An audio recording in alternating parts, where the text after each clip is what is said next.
الحمد لله ذي العزة والعلاء رب العالمين والصلاة والسلام على سيد الأنبياء والمرسلين والعاقبة للمتقين أما بعد فأعوذ بالله من الشيطان الرجيم بسم الله الرحمن الرحيم يا أيها الذين آمنوا اتقوا الله ولتنظر نفس ما قدمت لغد واتقوا الله إن الله خبير بما تعملون صدق الله مولانا العظيم إن الله وملائكته يصلون على النبي يا أيها الذين آمنوا صلوا عليه وسلموا تسليما اللهم صل على سيدنا ومولانا محمد وعلى آل سيدنا ومولانا محمد وبارك وسلم وصل عليه الصلاة والسلام عليك يا سيدي يا رسول الله الصلاة والسلام عليك يا سيدي يا حبيب الله الصلاة والسلام عليك يا سيدي يا شفيع المذنبين وعلى آلك وأصحابك يا سيدي يا رحمة للعالمين بعد حمد و صلاة لائق عزت و تکریم جمیع احباب سمین الوقار سورہ حشر کی ایک آیت کریمہ پڑھنے کی عزت پائی ہے۔ آج کی جمعہ کی نشست میں اسی آیت کریمہ کے ضمن میں چند باتیں ہم سماعت کریں گے جن کا رمضان شریف کے مہینے کے ساتھ بڑا گہرا تعلق ہے۔ پہلے اس آیت کا ترجمہ سماعت کریں تاکہ ہم عنوان سیکھ سکیں کہ کس عنوان پر ہم گفتگو سماعت کریں گے۔ اللہ کریم ارشاد فرماتا ہے یا ایھا الذین آمنوا اتقوا اللہ، اے ایمان والو اللہ سے ڈرو، ولتنظر نفس ما قدمت لغد، ہر جان کو یہ دیکھنا چاہیے کہ اس نے کل کے لیے آگے کیا بھیج رکھا ہے۔ واتقوا اللہ، اور اللہ سے ڈرو، ان اللہ خبیر بما تعملون، بے شک اللہ تمہارے اعمال کی خبر رکھتا ہے۔ اس آیت کریمہ کے اندر ایک جملہ قابل غور ہے۔ اول اور آخر کے اندر اللہ رب العالمین کی ذات سے ڈرنے کا قاری قرآن کو حکم دیا گیا، لیکن اس آیت کے درمیان کے اندر وَلْتَنْظُرْ نَفْسٌ مَا قَدَّمَتْ لِغَدٍ، ہر جان کو یہ دیکھنا چاہیے کہ اس نے کل کے لیے آگے کیا بھیج رکھا ہے۔ یہ محاسبہ، یہ فکر، یہ سوچ کہ میں کل کے لیے کیا تیاری کر رہا ہوں اور کیا آگے بھجوا رہا ہوں، رمضان شریف کے ساتھ اس کا بڑا گہرا تعلق ہے۔ رب العالمین نے ہماری دنیاوی زندگی اور اخروی زندگی کو دو لفظوں کے اندر بیان کیا ہے۔ پوری دنیا کی زندگی کو آج کے ساتھ اور پوری آخرت کی زندگی کو کل کے ساتھ اللہ رب العالمین نے تعبیر فرمایا ہے کہ آج دنیا کے اندر ہر نفس کو سوچنا ہے، ہر جان کو سوچنا ہے، ہر ذی روح کو جسے اللہ نے اشرف المخلوقات ہونے کا شرف عطا فرمایا ہے، اسے سوچنا ہے، دیکھنا ہے کہ وہ کل کے لیے آگے کیا بھیج رہا ہے، اس کی تیاری کیا ہے، اس کے اعمال اللہ کے دربار میں پیش ہونے کے لائق ہیں یا نہیں۔ اس سوچ اور اس فکر کا نام محاسبہ ہے۔ کاروباری لوگ اس بات کو بڑے بہتر انداز کے اندر جانتے ہیں، جب تک روز کے روز حساب نہ کیا جائے کہ کتنا آیا اور کتنا گیا، کتنا منافع ہوا، کتنا نقصان ہوا، تو کاروبار عروج کی طرف نہیں جا سکتا۔ جس تاجر کو آنے اور جانے کا پتہ نہیں، وہ ان قریب فیل ہو جاتا ہے اور تجارت کے اندر ناکام ہو جاتا ہے۔ جسے چیک اینڈ بیلنس کا پتہ ہوتا ہے اور وہ اس بات کی فکر ہر چڑھتے سورج کے ساتھ کرتا ہے کہ کمائی کیا ہوئی، نقصان کیا ہوا، اب وہ نقصان کو ہٹانے کی کوشش کرتا ہے تو کامیاب تاجر بن جاتا ہے۔ ایک مثال میں نے آپ کے سامنے پیش کی یہ سمجھانے کے لیے کہ جس مسلمان کو اس بات کی فکر نہیں ہوتی کہ میرے نامہ اعمال کے اندر گناہ کتنے ہیں اور نیکیاں کتنی ہیں، اور اسے کل اللہ کے دربار میں پیش ہونے کی فکر نہیں ہوتی، وہ ناکام ہوتا ہے۔ یعنی جس کے ذہن کے اندر یہ بات بیٹھ جاتی ہے جو کچھ ہے دنیا ہے، کون حساب لے گا، کون پوچھے گا، کسے میں نے بتانا ہے، میرے گناہوں کا اور میری غلطیوں کا اور میرے بد اعمال کا مجھ سے کون پوچھنے والا ہے، جب یہ فکر ذہن کے اندر دامن گیر نہیں ہوتی تو بندہ ناکام ہو جاتا ہے۔ رب کائنات نے قرآن حکیم کے اندر بارہا اس عقیدے کو اجاگر کیا ہے کہ تم نے ایک نہ ایک دن میرے دربار میں پیش ہونا ہے۔ مثال کے طور پر اللہ رب العالمین سورہ الحاقہ کے اندر 28ویں سپارے میں ارشاد فرماتا ہے یومئذ تعرضون لا تخفی منکم خافیہ، جس دن تم سب کو اللہ کے دربار کے اندر پیش کیا جائے گا کوئی جان اس دن چھپ نہیں سکے گی۔ یعنی قرآن پاک نے بڑے واضح الفاظ کے اندر یہ بات ارشاد فرمائی، اے دنیا کا بسیرا کرنے والے انسان، تجھے زندگی کی نعمت دے کر میں نے دنیا کے اندر بھجوایا ہے، وہ دن ان قریب آنے والا ہے جب تجھے اللہ کے دربار میں پیش کیا جائے گا، اور کوئی ایسا طریقہ نہیں کہ تو چھپ سکے، یعنی تیری حاضری نہ لگ سکے، تیری پیشگی نہ ہو سکے اور تو اللہ کے دربار میں کھڑا نہ ہو سکے۔ ہر حال کے اندر تجھے رب کے دربار کے اندر پیش ہونا پڑے گا، اور خالی پیش نہیں ہونا پڑے گا۔ سنیے 30ویں سپارے کے اندر اللہ رب العالمین اس بزم حشر کا ایک اور نقشہ بیان کرتا ہے۔ اللہ ارشاد فرماتا ہے انا الینا ایابہم، ہماری طرف ہی سب نے لوٹنا ہے، جتنا مرضی جی لو آخر تمہیں ہمارے پاس آنا ہے، جتنا مرضی دنیا میں رہ لو آخر تمہیں دنیا چھوڑ کے ہمارے دربار میں آنا ہے۔ اللہ ارشاد فرماتا ہے انا الینا ایابہم، ہماری طرف ہی سب نے لوٹنا ہے، ثم انا علینا حسابہم، اور ہم نے ہی حساب کرنا ہے، کوئی اور نہیں جو تمہارا حساب لے، حساب میں نے لینا ہے، میرے دربار میں تمہاری پیشگی ہونی ہے، میرے دربار میں تمہاری حاضری لگنی ہے، تمہیں اپنے کیے کا حساب دینا پڑے گا۔ تو انسان کو دنیا کے اندر رہتے ہوئے یہ محاسبہ کرنا چاہیے، فکر کرنی چاہیے، ہر روز فکر کرنی چاہیے کہ میں کل کے لیے کیا بھجوا رہا ہوں۔ میں اللہ کے دربار میں ان اعمال کے ساتھ جب کھڑا ہو جاؤں گا تو کیا میرے اعمال اس قابل ہیں کہ اللہ کے دربار کے اندر کھڑا ہو کے میں حساب دے سکوں؟ کہیں ندامت تو نہیں ہوگی، کہیں شرمندگی تو نہیں ہوگی؟ ہر روز چیک کرنا کہ میں کیا بھیج رہا ہوں۔ وَلْتَنْظُرْ نَفْسٌ مَا قَدَّمَتْ لِغَدٍ، ہر جان کو یہ سوچنا چاہیے کہ اس نے کل کے لیے آگے کیا بھیج رکھا ہے۔ رسول اللہ صلی اللہ تعالی علیہ وآلہ وسلم نے پوری زندگی صحابہ کو محاسبے کی دعوت ارشاد فرمائی اور کہا کہ چیک کرو تم کیا کر رہے ہو، چیک کرو تم آگے کیا بھیج رہے ہو، چیک کرو تمہارے نامہ اعمال کے اندر ہر روز کیا جا رہا ہے۔ یہ فکر صحابہ کو اتنی دامن گیر ہو گئی، اتنی پختہ ہو گئی۔ امیر المومنین حضرت عمر رضی اللہ تعالی عنہ، آپ کا بڑا مشہور اور معروف قول ہے، امام ترمذی نے جامع کبیر کے اندر اس قول کو نقل فرمایا۔ اکثر آپ اپنی محافل کے اندر اور اپنی بزموں کے اندر یہ کلام ارشاد فرمایا کرتے تھے، حاسبوا انفسکم قبل ان تحاسبوا۔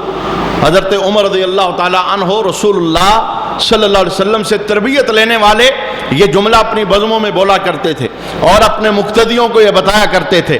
جملہ اس کے اندر محاسبہ کی فکر ہے، اس کے اندر اپنے آپ کو دیکھنے کی فکر ہے۔ حضرت عمر کہا کرتے تھے حاسبوا انفسکم، اپنا حساب خود لے لو اس سے قبل کہ تمہارا حساب لیا جائے۔ اپنا محاسبہ خود کر لو اس سے پہلے کہ تمہارا محاسبہ کیا جائے. یعنی آج اگر خود اپنے آپ کو چیک نہیں کرو گے تو کل جب تمہارا حساب لیا جائے گا تو حساب دینا بڑا مشکل ہو جائے گا. آج اگر محاسبہ اپنا نہیں کرو گے تو کل جب تمہارا محاسبہ کیا جائے گا تو پھر حساب دینا بڑا مشکل ہو جائے گا. حضرت عمر رضی اللہ تعالی عنہ آپ دوسرا جملہ ارشاد فرمایا کرتے تھے وزنوا قبل ان توزنوا، اپنے اعمال کا وزن دنیا میں خود کر لو اس سے پہلے کہ میزان میں تمہارے عمل تولے جائیں. دیکھو کیا تمہارے عمل تلنے کے لائق ہیں، اجر کے لائق ہیں، ثواب کے لائق ہیں. اس میں دکھلاوا تو نہیں، ریاکاری تو نہیں، عمل غیر کی خاطر ہونا یہ تو نہیں، یا تمہارا عمل وہ ایسا ہے کہ تلنے کے لائق ہی نہیں ہے، گرد و غبار بن کر اڑ جانے والا ہے. فرمایا دنیا کے اندر اپنے اعمال کا وزن خود کر لو اس سے قبل کہ تمہارے اعمال کا وزن کیا جائے اور اللہ کے دربار کے اندر تمہیں پیش کیا جائے. اور امیر المومنین حضرت عمر رضی اللہ تعالی عنہ تیسرا جملہ ارشاد فرمایا کرتے تھے وَتَزَيَّنُوا لِلْعَرْضِ الْأَكْبَرِ، اے لوگو سب سے بڑی پیشگی کے لیے اپنے آپ کو تیار کر لو. وہ پیشگی کون سی ہے؟ بزم حشر میں اللہ کے دربار میں پیش ہونے والی پیشگی.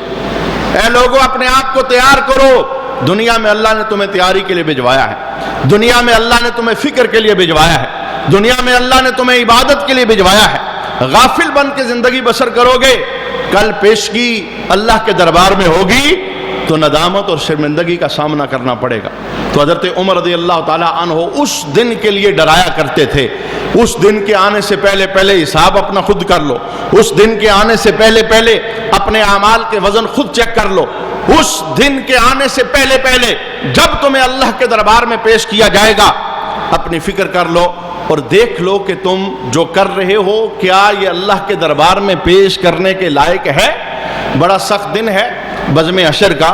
ایک کافر کا یہ نظریہ تو ہو سکتا ہے میرا جو کچھ ہے دنیا میں ہے، جو کچھ ہے دنیا ہے، یہ کافر کی سوچ تو ہو سکتی ہے، مسلمان کی یہ سوچ نہیں ہے. دنیا تو فانی ہے، میں تو یہاں مسافر بن کے آیا ہوں، میں نے دنیا کو چھوڑنا ہے، میرا جو کچھ ہے دنیا ہے. نہیں، میرا جو کچھ ہے آخرت ہے، میرا حساب ادھر ہے، میری جزائیں ادھر ہیں، میری سزائیں ادھر ہیں. مجھے دنیا کے ایک ایک پل کا حساب دینا پڑے گا. یہی وجہ ہے جب کبھی رسول اللہ صلی اللہ تعالی علیہ وآلہ وسلم کے سامنے عشر کا ذکر ہوتا اور آخرت کا ذکر ہوتا تو رسول اللہ کی آنکھیں پرنم ہو جاتی. حضور اس ہوش ربا منظر کو جب بیان کرتے اللہ کے حبیب کی آنکھیں پرنم ہو جاتی کہ اتنا عظیم دن، 50,000 سال کا دن، سورج سوا نیزے پہ ہے کہ آگ برسا رہا ہوگا، زمین تانبے کی، سر پہ کپڑا نہیں، پاؤں میں جوتا نہیں، ماں دیکھ کر رستہ بدل جائے گی، باپ دیکھ کر رستہ بدل جائے گا، جگری یار بزم حشر میں دور دور دکھتے نظر آئیں گے. فرمایا اس دن کے لیے اپنے آپ کو تیار کرو. اس دن سودا اسی کا قابل قبول ہوگا جس نے دنیا میں محنت کی ہوگی، جس نے دنیا میں بلا کے رکھا. دیکھا جائے گا، مریں گے تو پتہ چل جائے گا، کچھ نہیں ہوتا. اللہ بخشنے والا ہے، اللہ رحمان ہے، اس میں کوئی شک نہیں. اللہ رحمان ہے، اللہ رحیم ہے، وہ بخشنے والا ہے، وہ معاف کرنے والا ہے. لیکن یہ سارے رستے بھی تو اسی رحمان رب نے بتائے. یہ ساری اطاعت کے جو رستے ہیں یہ بھی تو اللہ رب العالمین نے عطا فرمائے ہیں. اچھا، محاسبہ اور اپنی فکر اور اپنے آپ کو چیک کرنا، رجوع کرنا، پلٹنا، ہر روز حساب لینا میں کیا کر رہا ہوں.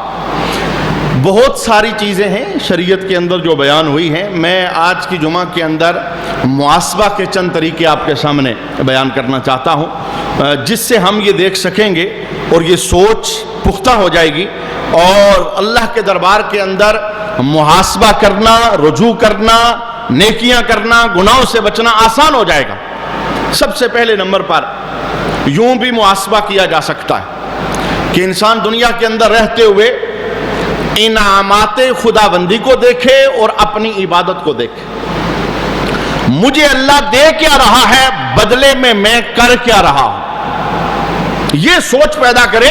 یہ سوچ اسے رجوع کی طرف لائے گی. اللہ کا مجھ پر انعام کتنا ہے اور میرا جواباً اللہ کے دربار کے اندر عبادت کا جذبہ کتنا ہے. یہ سوچ، یہ فکر. اللہ کیا دے رہا ہے، بدلے میں کیا کر رہا ہوں۔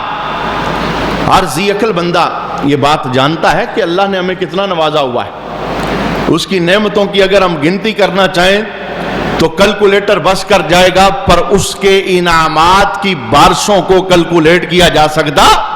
اس سے بڑا نوازا ہے، اتنا نوازا ہے، اتنا نوازا ہے، سانس سانس کے بدلے میں بھی اگر اس کا شکر ادا کیا جائے تو ہم حق ادا نہیں کر سکتے۔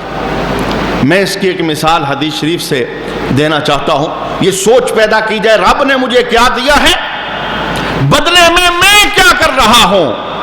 آج ہم قدموں پہ چل کے اللہ کے گھر میں پہنچ آئے، کیا یہ اللہ کی بہت بڑی نعمت نہیں؟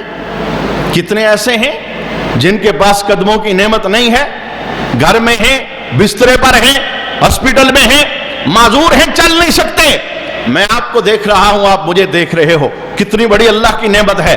کتنے ایسے ہیں جنہیں آنکھوں سے اللہ نے محروم کر دیا، پکڑنے والے ہاتھ دیے، ہر کام کر لیتے ہیں۔ کتنے ایسے ہیں جو ہاتھوں سے معذور ہو چکے ہیں، سوچنے والا دماغ دیا، اچھی سوچیں، اچھے پروگرام بنا لیتے ہیں۔ کتنے ایسے ہیں جو انسان ہو کر نالیوں کے اندر ہاتھ مار رہے ہیں، گندگی پر لیٹ رہے ہیں، اس لیے کہ سوچنے والی صلاحیت نہیں ہے، سوچنے والا دماغ نہیں ہے۔ ہر عضو اللہ کی بہت بڑی نعمت ہے۔ تو یہ سوچ پیدا کرنا کہ اللہ ne مجھ پر انعام کتنا کیا ہے تو میں نے اس کا بدلہ کتنا دیا، وہ کیا دے رہا ہے، میں کیا کر رہا ہوں۔ امام حاکم نے مستدرک کے اندر اس حدیث شریف کو نقل کیا۔ ہماری عبادتیں کہاں اس قابل ہیں اور ہماری ریاستیں کہاں اس قابل ہیں کہ ہم اللہ کے انعامات کا جواب دے سکیں۔ کم از کم احساس تو کر سکتے ہیں نا کہ یہ جو خوبصورت زمین اللہ نے دی ہے، اسے اللہ کے دربار میں جھکانا ہے۔ یہ جو خوبصورت دماغ اللہ نے دیا ہے، اس سے سوچ کر میں نے جنت کا رستہ اپنے لیے صاف کرنا ہے۔ یہ جو زبان کی نعمت اللہ نے دی ہے، اس سے میں نے استغفار، درود و سلام، ذکر اللہ کرنا ہے، قرآن کی تلاوت کرنی ہے۔ یہ جو سماعتوں کا نور رب نے عطا فرمایا ہے، اس سے میں نے اچھی باتوں کو سننا ہے۔ یہ جو قدموں کی نعمت رب نے عطا کی ہے، اس سے چل کر میں نے خدائی رستوں پر، رسولانہ رستوں پر چلنا ہے اور اللہ کے دربار کے اندر حاضریاں دینی۔ امام حاکم نے مستدرک کے اندر اس حدیث شریف کو نقل کیا۔ صحابہ کہتے ہیں کہ رسول اللہ صلی اللہ تعالی علیہ وآلہ وسلم کے پاس ہم سارے حاضر تھے۔ خرج علینا رسول اللہ صلی اللہ علیہ وآلہ وسلم، تو نبی کریم علیہ السلام ہمارے پاس تشریف لائے۔ حضور رحمت عالم صلی اللہ علیہ وآلہ وسلم نے ارشاد فرمایا کہ میرے صحابہ، ابھی میرے پاس میرے دوست حضرت جبرائیل آئے تھے اور انہوں نے ایک عجیب واقعہ مجھے سنایا ہے، میرے صحابہ میں تمہیں سنا دیتا ہوں۔ یا رسول اللہ صلی اللہ علیہ وآلہ وسلم، سنائیے کہ جبرائیل آپ کے پاس آئے تو انہوں نے کیا واقعہ بتایا، کون سا عجیب واقعہ آپ نے سنا اور پھر ہمیں سنانے لگے ہیں۔ میرے محبوب کریم علیہ السلام نے ارشاد فرمایا کہ جبرائیل نے میرے دربار کے اندر عرض کی کہ یا رسول اللہ صلی اللہ علیہ وآلہ وسلم، ان للہ تعالی عبدا من عبادی، یا رسول اللہ، اللہ کے بندوں میں سے ایک ایسا بندہ جسے میں جانتا ہوں۔ جبرائیل عرض کرتے ہیں حضور اس بندے کی شان کیا ہے؟ عبد اللہ عز و جل 500 سنہ، اس بندے نے 500 سال اللہ کی عبادت کی۔ 5 سال نہیں، 5 مہینے نہیں، 500 سال اللہ کی عبادت۔ اور عبادت کا طریقہ کار کیا ہے؟ حضرت جبرائیل عرض کرتے ہیں یا رسول اللہ صلی اللہ علیہ وآلہ وسلم، بیچ سمندر کے اندر ایک پہاڑی نما جزیرہ ہے، وہ بندہ 500 سال اس جزیرے پر ہے، شیطان کی اس تک رسائی نہیں ہے، اللہ نے اس کے لیے اتنے انعامات کی بارشیں کی ہیں۔ یا رسول اللہ، جب وہ پیاسا ہوتا ہے، کھاری سمندر سے اللہ نے ایک سوراخ کے برابر میٹھے پانی کا چشمہ جاری فرمایا ہے، وہ وہاں سے پانی پی کے اپنی پیاس بجھاتا ہے۔ جب اسے بھوک لگتی ہے، اس پہاڑی نما جزیرے کے اوپر ایک انار کا درخت اللہ نے پیدا کیا ہے۔ ویسے پھل سال میں ایک بار ہوتا ہے اور موسم کے ساتھ ہوتا ہے۔ یا رسول اللہ، رب نے اس کے لیے اتنے انعامات کی بارشیں کی ہیں کہ پورا سال لگاتار ہر روز تازہ ایک انار اس درخت پر لگتا ہے اور لگ کے پک بھی جاتا ہے.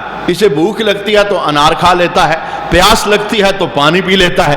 سارے کا سارا وقت یہ عبادت کے اندر بسر کرتا ہے. یا رسول اللہ 500 سال اس نے عبادت کی, ایک لمحہ بھی غافل نہیں ہوا. شیطان کی اس تک رسائی رب نے ممکن ہی نہ کروائی, شیطان کو اس سے دور کر دیا. الگ تھلگ ہو کر 500 سال اس نے عبادت کی. تو جبرائیل امی عرض کرتے ہیں یا رسول اللہ صلی اللہ علیہ وسلم, جب اس کا آخری وقت آیا, دنیا سے جانے لگا, تو اس نے اللہ کے دربار کے اندر 2 سوال کیے, 2 دعائیں مانگی. پہلا سوال کیا تھا؟ سأل ربہ عند وقت الاجل, موت کے وقت اس نے اللہ کے دربار میں سوال کیا, اللہ کے دربار میں دعا مانگی. ان یقبضہ ساجدا, اے اللہ میں نے 500 سال تجھے سجدہ کیا ہے, سجدے میں بڑا لطف ہے, سجدے میں بڑا مزہ ہے, میرے رب اب میرا آخری وقت آ گیا ہے, میں اور کچھ نہیں مانگتا, میری دعا یہ ہے مولا میں دنیا سے جاؤں تو سجدے میں میری روح نکلے, میرا وقت اجل آ گیا ہے, مجھے موت سجدے کی حالت میں ملے.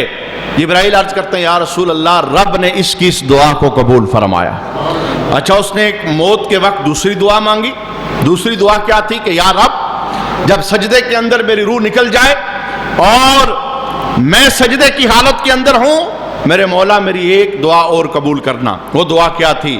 وَأَلَّا يَجْعَلَ لِلْأَرْضِ وَلَا لِشَيْءٍ يُفْسِدُهُ عَلَيْهِ سَبِيلًا, مولا میرا جسم جب سجدے میں جائے اور روح نکلے تو اے اللہ قیامت تک پھر سجدے ہی میں رہے, مٹی میرے جسم کو نہ کھائے, کوئی درندہ میرے جسم کو نہ کھائے, میرا جسم پھٹے نہ, خراب نہ ہو. اور جبرائیل امی کیا کہتے ہیں؟ حتی یبعثہ وہو ساجدا, وہ سجدے کے اندر تھا, روح کی قبر ہو گئی, اور یا رسول اللہ آج بھی جب کبھی اس پہاڑی اور اس جزیرے سے میرا گزر ہوتا ہے, آج بھی میں دیکھتا ہوں وہ سجدے میں پڑا ہوا ہے. دنیا کی نگاہوں سے رب نے اسے چھپایا ہوا ہے اور وہ سجدے کے اندر آج بھی پڑا ہے, روح نکل چکی ہے. میں یہاں سے ایک جملہ یہ بھی لینا چاہتا ہوں, اگر نبیوں کے غلاموں کا یہ حال ہے, عبادت کریں اور دعائیں مانگیں, سجدے میں سر رہے قیامت تک, جسم پھٹے نہ, جسم خراب نہ ہو, جسم میں تغیر نہ آئے اور حادثات سے محفوظ رہے, اگر غلاموں کے جسم کا یہ حال ہے تو نبیوں کو اللہ قبر کے اندر جسم کی کس طرح سلامتی عطا فرماتا ہوگا, ان کو کتنی شان اللہ عطا فرماتا ہوگا. اچھا, میرے محبوب کریم علیہ السلام ارشاد فرماتے ہیں کہ جبرائیل نے عرض کی یا رسول اللہ, اسے یہ شانیں دونوں مل گئی, دونوں دعائیں قبول ہو گئی, سجدے کے اندر روح جسم سے نکل گئی, جسم پھٹا نہیں, جسم خراب نہیں ہوا, فساد نہیں آیا, اب تک سجدے میں ہے. یا رسول اللہ جب قیامت کا دن ہوگا, یہ بندہ اللہ کے دربار میں پیش ہوگا, مجھ پر اللہ کے انعام کتنے ہیں اور جواباً میری عبادت کتنی ہے, یہ سمجھنے کے لیے اس حدیث کا خلاصہ ہمارے لیے کافی ہے. کہ قیامت کا دن ہوگا, یہ بندہ اللہ کے دربار میں پہنچے گا تو اللہ تعالیٰ کہے گا, اس بندے سے خوش ہوگا, اللہ کہے گا ادخلوا عبدی الجنت برحمتی, جا میرے بندے میری رحمت سے جنت میں داخل ہو جا. 500 سال تو نے مجھے سجدہ کیا, مجھے راضی کیا, میری عبادت کی, دنیا سے کٹ کر میری یاد کرتا رہا, جا جنت کے اندر چلا جا. میرے محبوب کہتے ہیں کہ جبرائیل عرض کرنے لگے یا رسول اللہ, وہ بندہ آگے سے کہے گا یا ربی بل بے اعمالی, مولا نہیں, میں جنت جاؤں گا پر رحمت کے سبب نہیں, اپنے عمل کے سبب. میں نے کون سا غفلت کی ہے, میں نے کون سا سستی کی ہے, میں نے 500 سال تجھے سجدہ کیا ہے, ایک لمحہ بھی میں نے شیطان کی نہیں مانی, ہر لمحہ میں نے رحمان کی مانی ہے, اور تجھے سجدہ کر کے میں نے پوری زندگی بسر کی ہے. مولا میں بھی تو دیکھوں کہ میرے عمل کا تول کتنا ہے, میں بھی تو دیکھوں کہ میری عبادتوں کا جواب کیا ہے. مولا میں جنت جاؤں گا لیکن عمل کے سبب جاؤں گا. جبرائیل عرض کرتے ہیں یا رسول اللہ، اللہ دوسری مرتبہ پھر اسے حشر کے دن کہے گا ادخلوا عبدی الجنت برحمتی، اور میرے بندے جنت داخل ہوگا میری رحمت کے سبب، جا جنت چلا جا میری رحمت کے سبب۔ بندہ آگے سے پھر کہے گا بل بعملی، نہیں مولا میں عمل کے سبب جاؤں گا، میں نے جو 500 سال سجدہ کیا ہے اس کے بدلے مجھے جنت چاہیے۔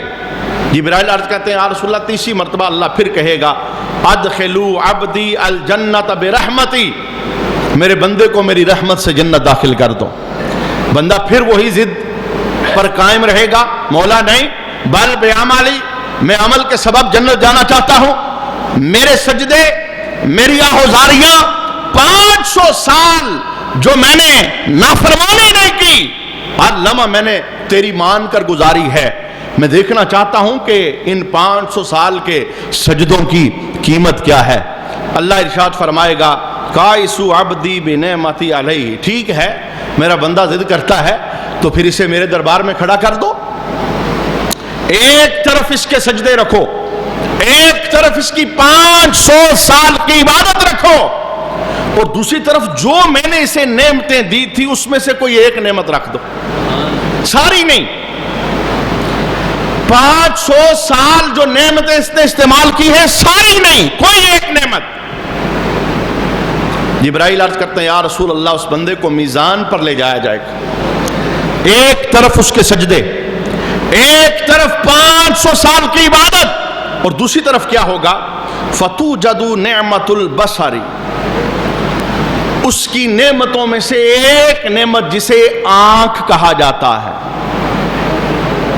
باقی کوئی نعمت نہیں، زبان نہیں، سماعت نہیں، ہاتھ نہیں، قدم نہیں، توفیق نہیں، دماغ کی سلامتی نہیں، اور ہر روز انار کا پیدا ہو جانا یہ بھی نہیں، کھاری کنویں کھاری سمندر سے میٹھا چشمہ جاری ہو جانا یہ بھی نہیں، شیطان کا دور رکھنا یہ بھی نہیں، صرف ایک نعمت آنکھ کی نعمت۔ اللہ فرمائے گا ایک طرف یہ رکھو اور دوسری طرف اس کے 500 سال کے سجدے رکھو۔ جبرائیل عرض کرتے ہیں یا رسول اللہ صلی اللہ علیہ وآلہ وسلم کیا ہوگا قد احاطت بعبادت 500 سنہ، جب ایک طرف آنکھ رکھی جائے گی دوسری طرف 500 سال کے سجدے رکھے جائیں گے، آنکھ بول پڑے گی مولا میرا بھی حساب مکمل نہیں ہوا،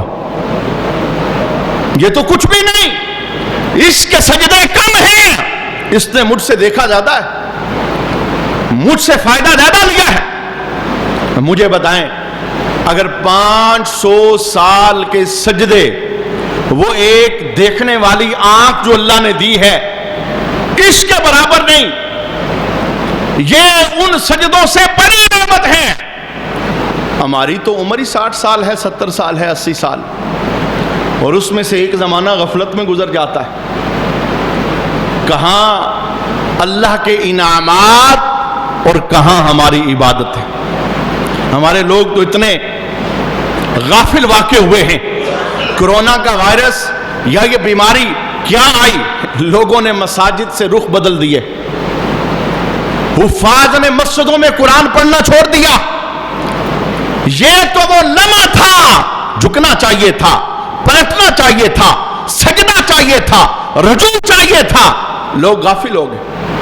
اچھے بھلے نمازی وہ نمازوں سے غافل ہو گئے، سجدوں سے غافل ہو گئے۔ حکومت نے تمہاری قبر کے اندر نہیں آنا، نہ حساب حکومت نے لینا ہے، ان کے اصول اپنے ہیں، اور جو اللہ نے مذہب کا تمہیں اصول دیا ہے وہ اصول تمہیں پیش نظر رکھنا پڑے گا۔ عبادات نعمتیں دیکھو رب کی کتنی ہیں، اور بدلے میں ہمارا جواب کیا ہے۔ رمضان شریف گزر رہا ہے، آج آدھا رمضان ہو گیا، ہم نے چیک کیا شروع سے لے کے آج تک کتنے کو سپارے ہم نے قرآن کے پڑھے، کتنے کو پابندی کے ساتھ نماز تراویح پڑھی ہے، کتنا کو درود و سلام پڑھا ہے، کتنی بار اشک ہماری آنکھوں سے نکلے گناہوں کو یاد کر کے۔ کیا کیا ہم نے؟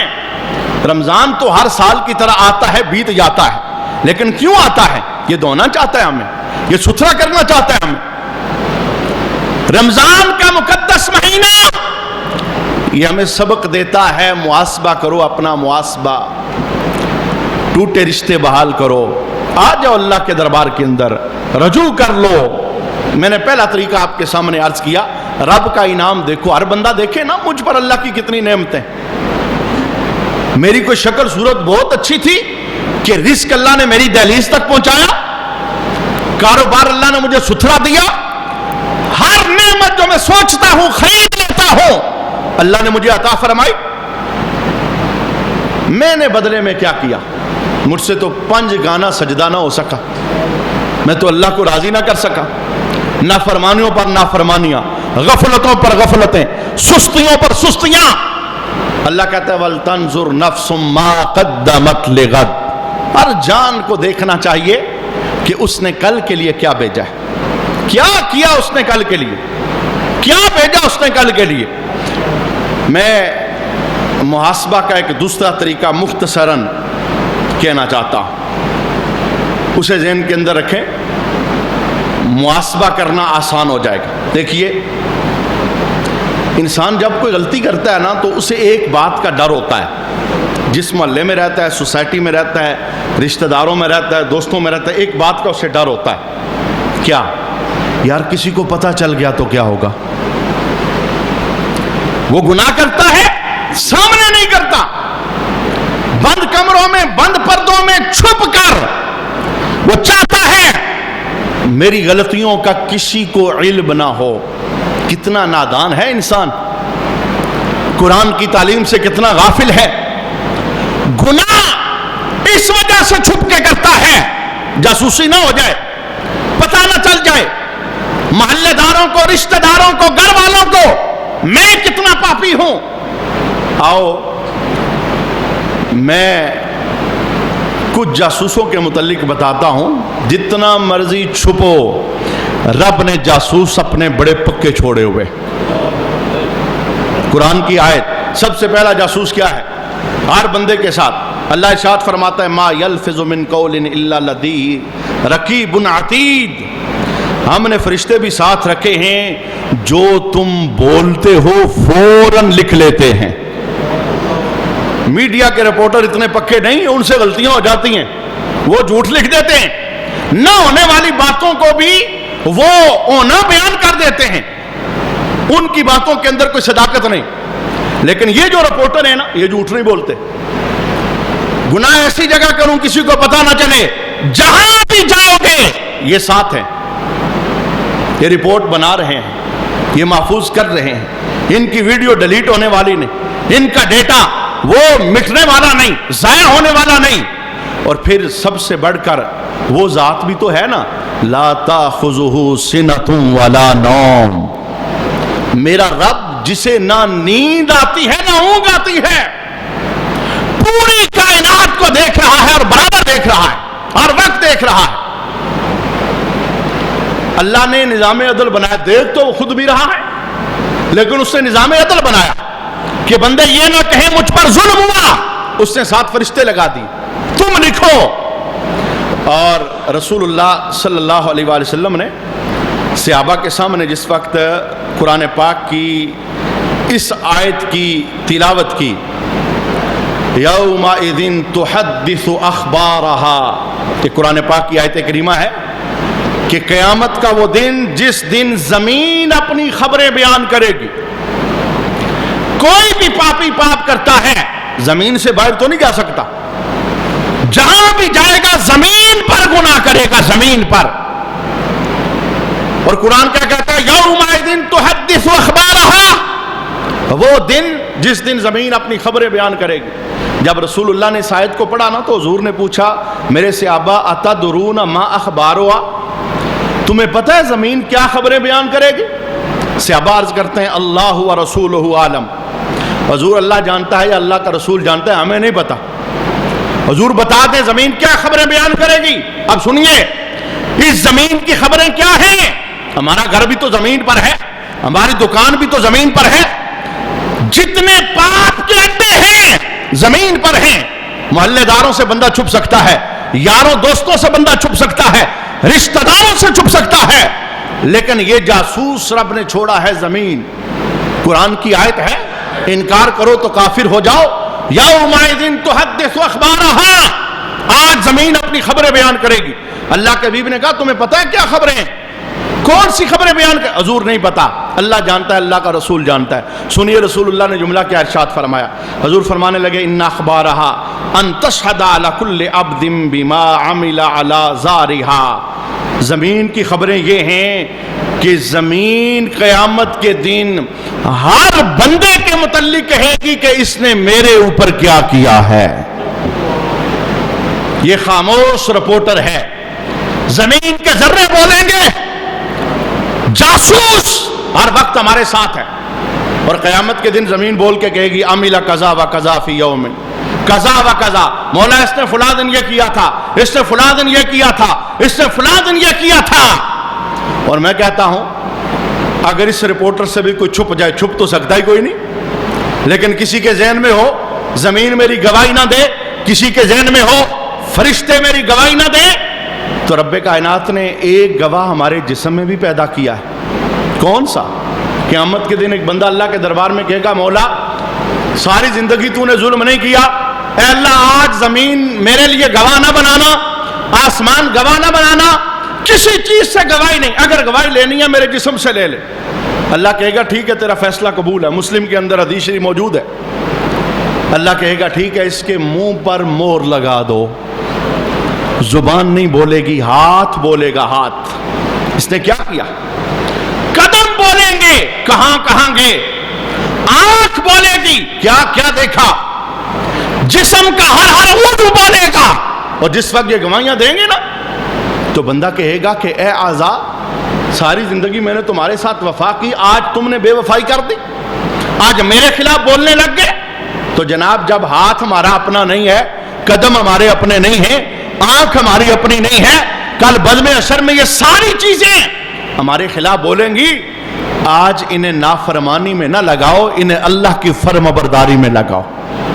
آنکھ بولے مولا یہ قرآن دیکھ کے پڑھا کرتا تھا، یہ ماں باپ کا چہرہ دیکھا کرتا تھا، اس کی نظر میں حیا تھا، اس کی نظر کے اندر وہ حیا کا سرما تھا جو مصطفیٰ کریم نے عطا فرمایا ہے۔ ہاتھ بولے مولا کبھی اس نے ظلم نہیں کیا، قدم بولے مولا یہ تیری راہوں کا مسافر رہتا تھا، یہ فرض پڑھنے جاتا تھا، یہ تراویح پڑھنے جاتا تھا، یہ خیر کی بزموں میں جانے والا بندہ تھا۔ ایسا زندگی کا ہمارا زاویہ ہونا چاہیے، بزم حشر کے اندر ہر ہر عضو گواہی دے کہ مولا کامیاب ہو کے آ رہا ہے۔ محاسبہ، فکر، سوچ بچار رمضان شریف میں اللہ نے شیطان کو قید کیا ہے، ہر مسلمان کو کرنی چاہیے، اور زندگی کی جو کمیاں کوتاہیاں ہیں ان کو دور کرنا چاہیے، جو زندگی کے اندر غفلتیں سستیاں ہیں ان چادروں کو اتارنا چاہیے، اپنے سچے رب کو راضی کرنا چاہیے۔ ہم اللہ کے دربار کے اندر دعا کرتے ہیں اللہ کریم ہم سب کو عمل کی توفیق نصیب فرمائے، اور ہمارے گناہوں کو اللہ معاف فرمائے، اور رمضان کا صدقہ اللہ ہمیشہ کے لیے ہم سے راضی ہو جائے، اور رمضان کی عبادات